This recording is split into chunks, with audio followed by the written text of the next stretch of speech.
What if laziness isn't a personal failure, but a cultural illusion? It begins with a feeling, a quiet, heavy fog inside your chest. You wake up tired, you scroll, you try to start something, anything, but your hands hesitate, your mind stalls. At the end of the day, you look back and think, I did nothing, and the guilt slithers in. You tell yourself you're lazy. But what if that conclusion is wrong? What if what we call laziness isn't a lack of will, but a symptom of something deeper? What if this fatigue we carry, the inertia, the scattered attention, the disinterest in tasks, isn't a defect, but a message? A message that the world we live in has become unlivable for the mind. The truth is, many people aren't lazy. They're overwhelmed, saturated, numb. The constant noise, the pressure to perform, the competition to stay relevant. It creates a psychological state not of apathy but of paralysis. This isn't idleness, it's exhaustion that masquerades as disinterest. Psychologists have a term for this: learned helplessness. When we're placed in situations where effort yields no clear result, when we're rewarded randomly or punished without cause, the brain eventually gives up. It learns that action is futile. This is not a personality trait. It's a nervous system response to prolonged confusion, failure, and lack of agency. Now layer on cognitive overload, the sheer volume of decisions, notifications, stimuli, and responsibilities we carry daily. A human mind is not designed for this bandwidth. You are expected to work, reply, react, plan, create, maintain your relationships, monitor your image, care for your body, track your goals, budget your future, and constantly evolve all at once. And yet if you falter, society whispers, you just didn't try hard enough. But where did this idea come from? That our worth is tied to our output, that motion is morality, that stillness is sin? To answer that, we must go back. The myth of laziness didn't arise from nature. It was engineered through culture. During the rise of industrial capitalism, time was weaponized. Clocks entered factories and homes. Workers were measured not by the quality of their labor, but the speed and quantity of it. The Protestant work ethic told generations that hard work was godly, that leisure was suspicious, and that poverty was a mark of personal failure. This wasn't just a spiritual doctrine. It was a mechanism of control. In the 20th century, this evolved into meritocracy, the belief that success is earned and failure is deserved. A convenient narrative for those in power. If every poor person is lazy, then no one has to question the system. If you suffer, it's your fault. And if you burn out, you just weren't strong enough. But look closer. Even the most productive people today are anxious. They chase goals they barely understand. They drown in tasks that never seem to end. They live with the constant dread of falling behind in a race with no finish line. What we call laziness is often just the refusal or the inability to keep running. And here lies the paradox. We live in the most technologically advanced age in history, designed to save time, yet no one feels like they have enough. Automation grows, but burnout spikes. The faster we go, the more tired we become. Maybe it's not you. Maybe it's the story you've been told. Because the myth of laziness keeps you obedient. It shames you into silence. It convinces you that your fatigue is a flaw instead of a red flag. But what if that fatigue is wisdom? What if your body and mind are rejecting a system that no longer makes sense? The guilt you feel, it didn't come from within you. It was implanted, and it thrives in silence. To heal, we must first understand that laziness, as we've been taught to define it, does not exist. It is a label we slap onto pain we don't yet know how to name. And once we begin to name it, not as failure, but as a signal, we take the first step toward liberation, because you're not lazy. You're responding, intelligently, instinctively, to a world that has demanded too much for too long. And now, we ask, If this isn't laziness, then what is it really? Let's look deeper. What happens when your nervous system mistakes life for a battlefield? Imagine waking up, and before your feet even touch the ground, a flood of information hits you. Headlines, alerts, pings, updates. You scroll past war zones, celebrity scandals, stock crashes, and wellness hacks, all in the span of 30 seconds. Before your body can even stretch, your brain is already sprinting, and it never really stops. We are living in a world that our biology was never meant to handle. Evolution designed the human nervous system to survive in environments where change was gradual and threats were tangible. A rustle in the bushes, a darkening sky, a raised voice. Our stress response, the sympathetic nervous system, was built to activate in moments of danger. It floods the body with cortisol and adrenaline, sharpens attention, suppresses digestion, and prepares us to flee or fight. But what happens when the danger never ends?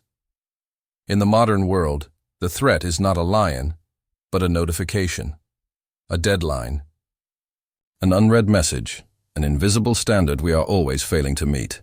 The sympathetic system stays stuck in the on position. Hypervigilance becomes the default setting. We are alert not just in crisis, but in traffic, at work, on vacation, even while trying to fall asleep. This is not just stress. It is biological. Dysregulation, a nervous system pushed beyond its capacity to reset. Over time, the body forgets what safety feels like. Calm becomes foreign. Stillness becomes suspicious. Then comes the dopamine. Every alert, like, share, and click is a neurochemical. Tap on the brain's reward system. The platforms we use are not tools. They are dopaminergic slot machines, hijacking the circuits that once evolved to help us seek food and social connection. This is no accident. Designers use behavioral psychology to make us addicted. Micro-rewards, infinite scrolls, and algorithmic feedback loops. We become lab rats in a maze that never ends. Add to this the sheer volume of choices we must make each day. What to eat, what to wear, which task to prioritize, which news to trust, which app to open. This is decision fatigue, and it chips away at mental clarity like water eroding stone. Every yes and no drains cognitive energy. Eventually, the brain short-circuits, not from lack of strength, but from too many inputs demanding simultaneous response. This is not just an inconvenience. It's cognitive trauma, a world so saturated in stimuli that the self begins to fracture.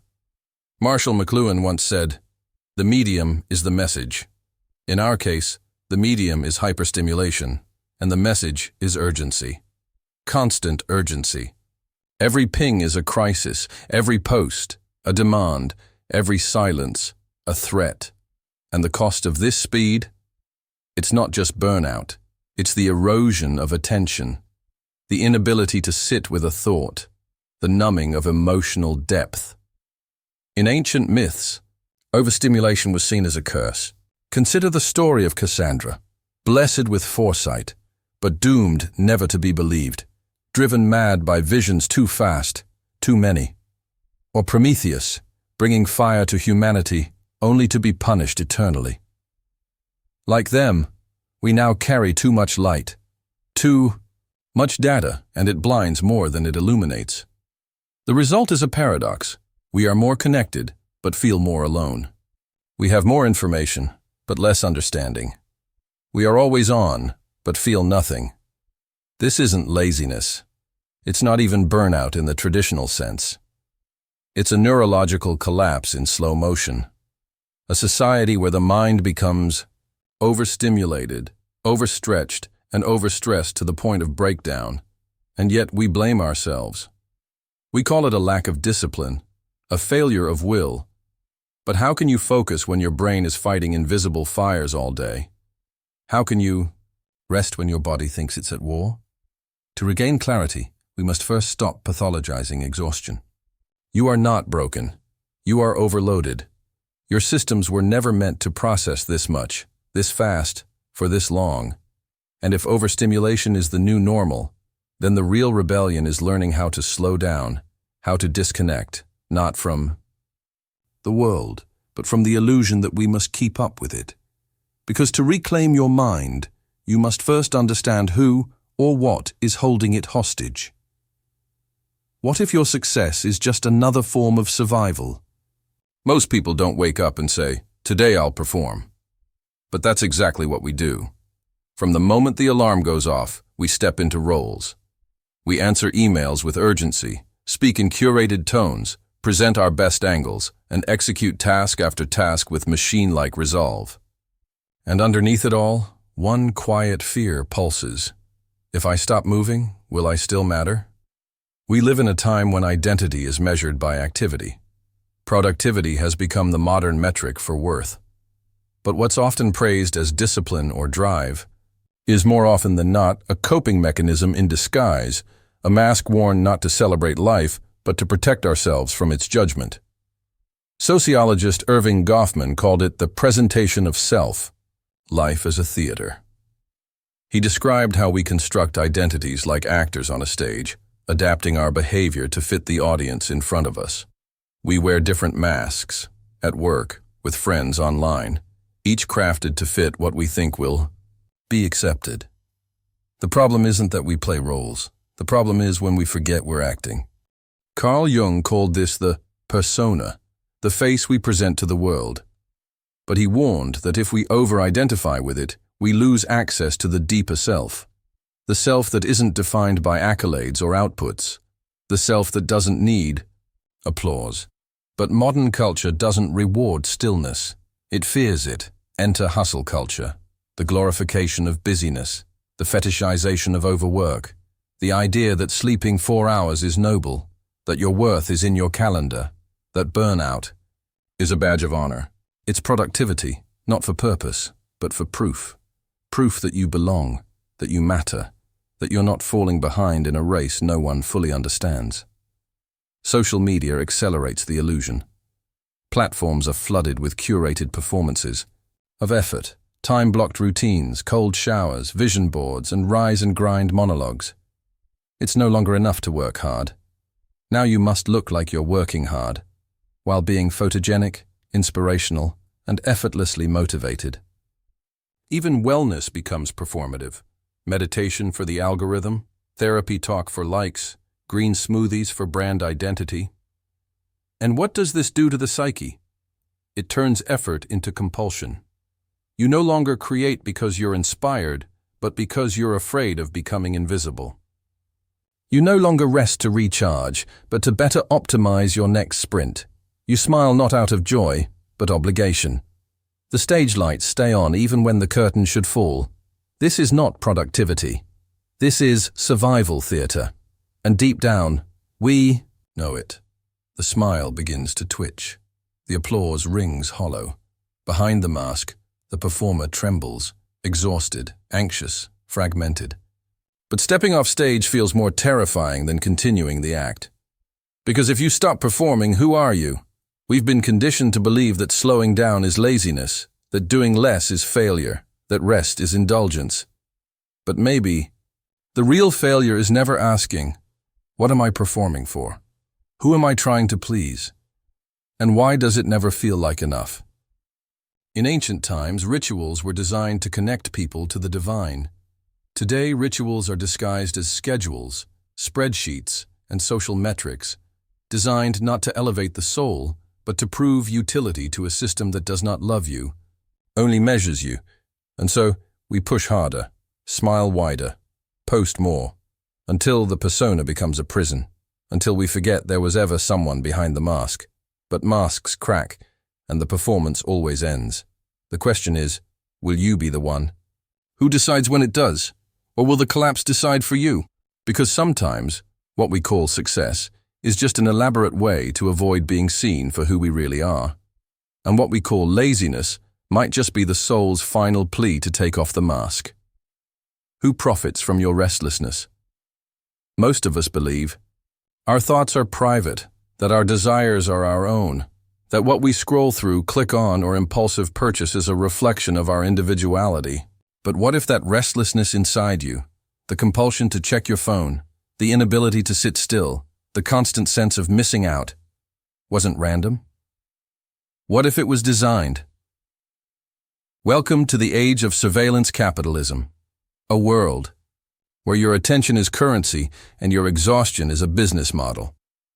Shoshana Zuboff described it with chilling precision. We are no longer just the consumer. We are the raw material. Every swipe, pause, search, and hesitation feeds algorithms that don't just track behavior, they shape it. This is not surveillance in the traditional sense. You are not simply being watched. You are being predicted, nudged, and gradually reprogrammed to serve the needs of systems that do not ask for your consent, only your data. It didn't happen overnight. Michel Foucault warned of a coming world where external control would be replaced by internal policing. He used the metaphor of the panopticon, a circular prison where inmates never knew when they were being watched, so they began to watch themselves. The result was obedience without force, compliance without resistance. Now that same principle governs the digital world. Your phone does not scream at you. It whispers, quiet notifications, infinite scroll, intermittent rewards.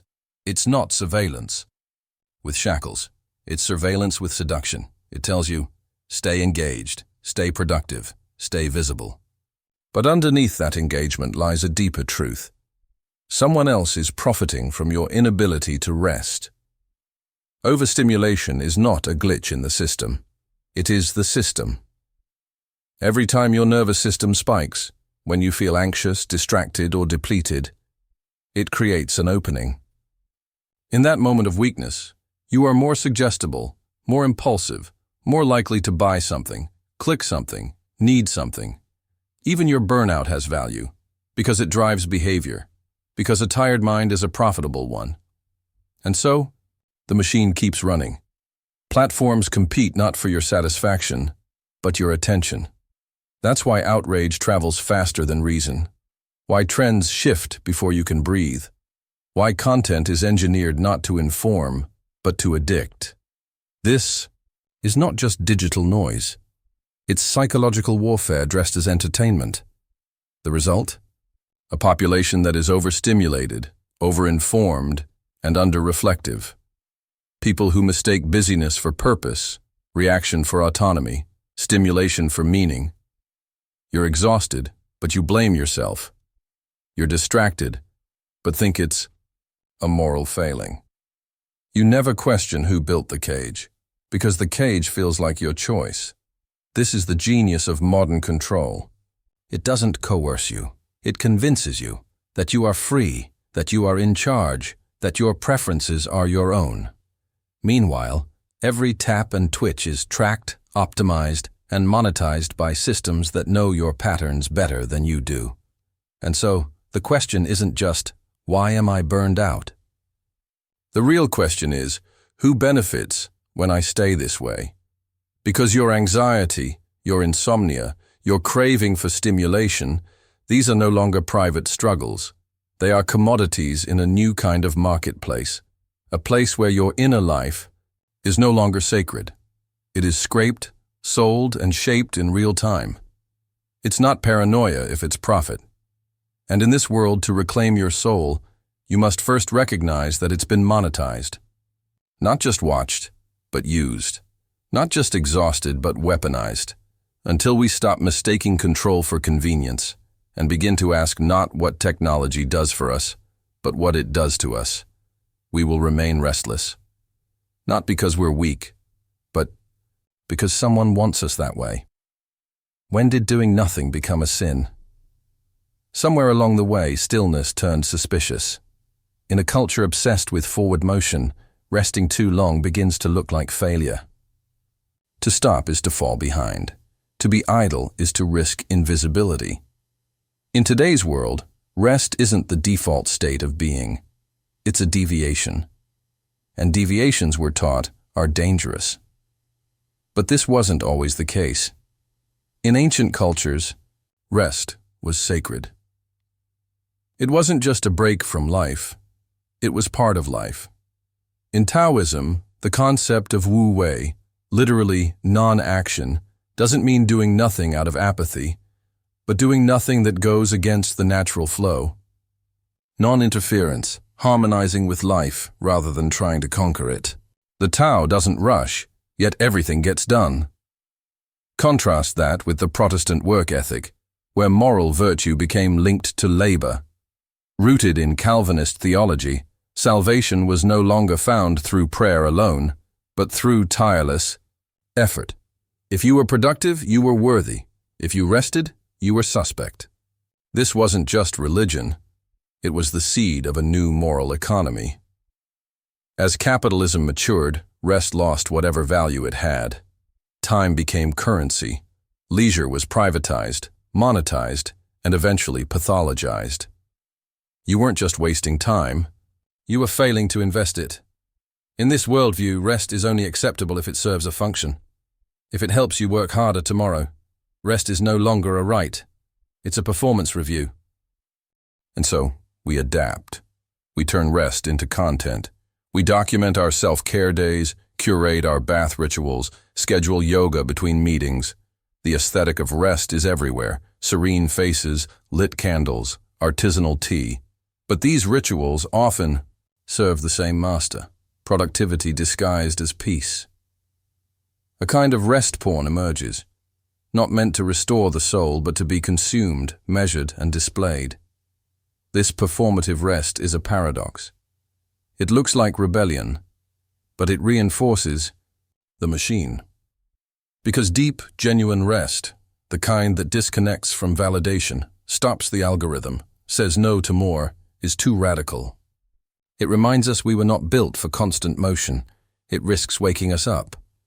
The truth is, real rest is dangerous, not because it weakens us, but because it strengthens us in ways that can't be exploited. It returns us to ourselves. And in a system that thrives on your disorientation, that is an act of resistance. Rest interrupts the signal. It quiets the noise.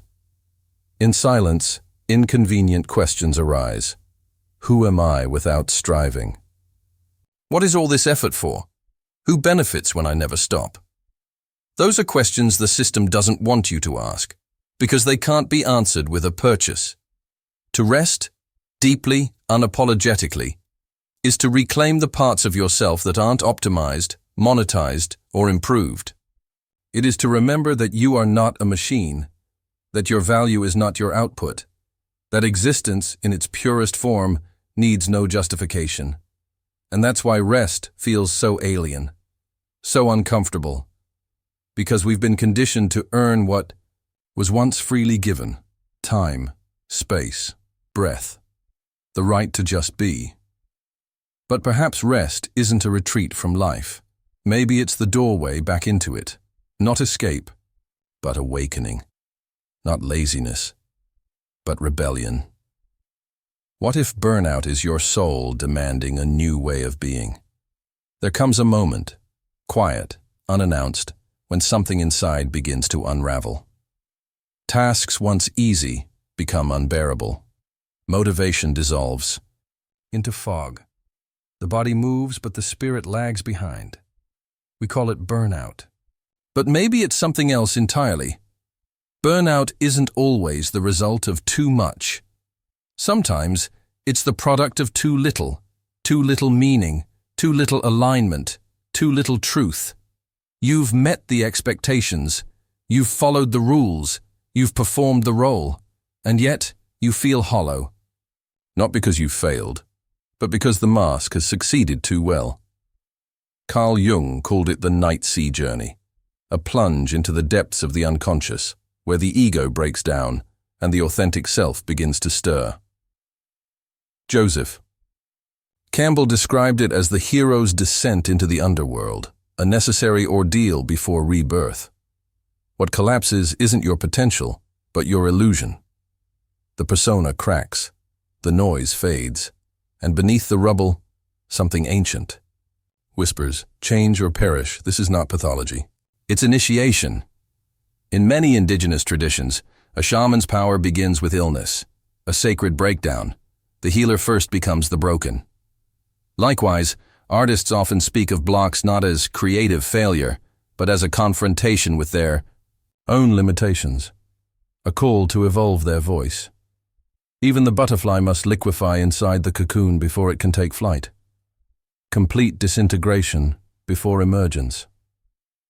So what if burnout isn't the end of your energy, but the beginning of your metamorphosis? The fire inside you isn't just destruction, it's purification. A burning library inside your chest. Old stories, inherited scripts, outdated versions of who you were told to be. Turning to ash so that space can be made for something. Unspoken, something yours. Your exhaustion might not be a weakness. It might be the psyche refusing to keep going in the wrong direction. What if the collapse is sacred? Not a malfunction of the self, but a deep invitation to rediscover it. What does it mean to live without being owned by urgency? In a world that worships motion, stillness becomes subversive. Every ping, every metric, every flashing red number on a dashboard demands your energy. Not because it needs you, but because it profits from your inability to pause. The machinery of modern life isn't just fast, it's frantic. It doesn't just move, it hunts. But somewhere inside you, a quieter voice remains. The one that watches the whirlwind without speaking. The one that's tired not because it is weak, but because it knows the pace is unsustainable. This is the seed of rebellion. And unlike the revolutions we read about in books, this one doesn't require slogans, megaphones, or broken glass. It only requires one brave word: no. The quiet rebellion is not loud. It doesn't perform. It doesn't try to win the game. It walks off the field entirely. To rebel today isn't to overthrow the system. It's to unplug from it, not in dramatic exile, but in ordinary, daily acts of defiance. Turning off your notifications, leaving your phone in another room, going for a walk with no destination, no podcast, no productivity goal, sitting in silence and letting the nervous system remember what peace feels like. Philosophers and mystics have whispered this wisdom for centuries. Diogenes, the Greek cynic, lived in a barrel and laughed at the ambitions of kings.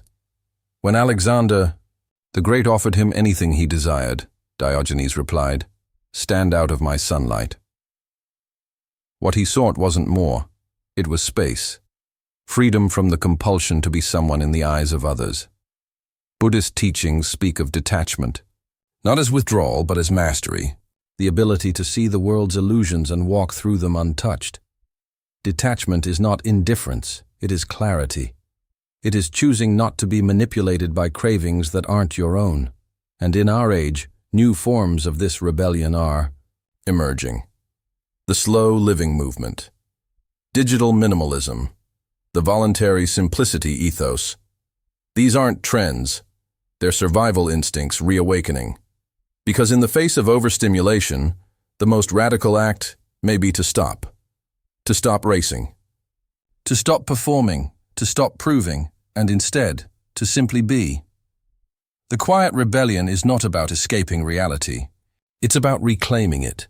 Reclaiming your time as yours. Your thoughts are unmarketable. Your rest is sacred. This rebellion doesn't seek applause. It doesn't go viral. But it spreads. One disobedient breath at a time. A teacher logs off early, not because they're lazy, but because their soul needs room to breathe. A teenager deletes social media, not out of fear, but out of a longing for unfiltered experience. A parent chooses to sit beside their child in silence, rather than filling the moment with screens or plans. None of these acts will be measured by metrics, but each one signals something extraordinary, that the human spirit still remembers how to say enough. Urgency has been used as a leash, a trick, a way to keep you running so fast you never ask where you're going, or why.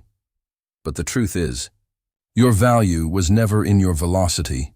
It was in your presence, your ability to see clearly, to feel deeply, to live. So the question is no longer, how can I keep up?